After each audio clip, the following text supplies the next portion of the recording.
hadir di meeting pagi hari ini. Dan di sini kita akan membahas strategi peluncuran produk baru ya.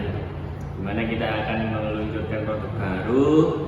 Dan di sini saya ingin semuanya menyampaikan ide dan pendapatnya, karena keputusan ini kita ambil bersama, mulai dari divisi bagian pemasaran, divisi dari bagian desain produk, sama dari keuangan. Oke, untuk dari divisi pemasaran sendiri, ada yang bisa disampaikan untuk strategi ke depannya? Kalau menurut dari tim pemasaran sih, kita lebih ke promosi yang besar-besaran, karena strategi marketing kita itu menuju ke era digital kan, zaman sekarang itu. Lebih gitu sih menurut tim pemasaran kita. Bagaimana kalau tim desainer produk? Setuju sih, tapi dari sisi desain produk kita masih perlu sedikit pembaruan supaya tampilannya lebih menarik untuk pasar anak muda. Kalau promosi duluan, aku takutnya belum siap sih. Kalau dari keuangan, dari sisi dana, kalau kita langsung melakukan promosi besar-besaran, anggarannya lumayan tinggi. Tapi kalau kita atur secara bertahap, misalnya perbaikan desain produk dulu, baru promosi, itu biayanya lebih efisien. Oke, jadi dari tim promosi atau marketing itu harus mempromosikannya lebih cepat.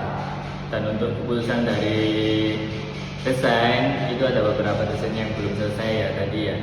Dan untuk dari pertimbangan dari keuangan itu kurang efisien. Nah, bagaimana kita kalau mengambil jalan tengahnya aja?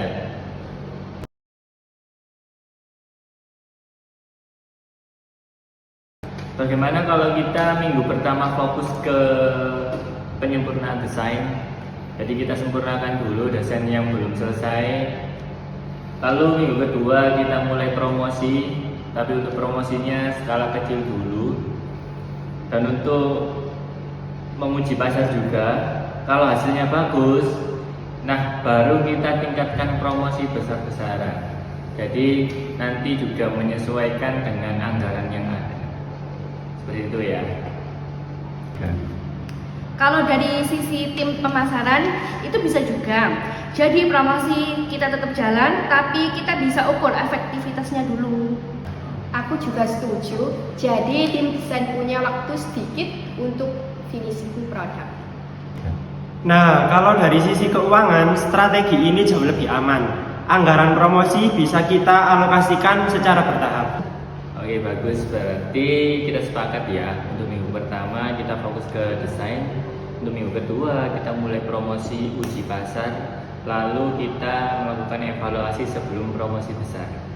Nah, setelah itu akan aku buatkan untuk jadwal kinerjanya, tapi tolong untuk setiap bagian untuk mengirimkan report update perkembangannya setiap 2 hari sekali ya.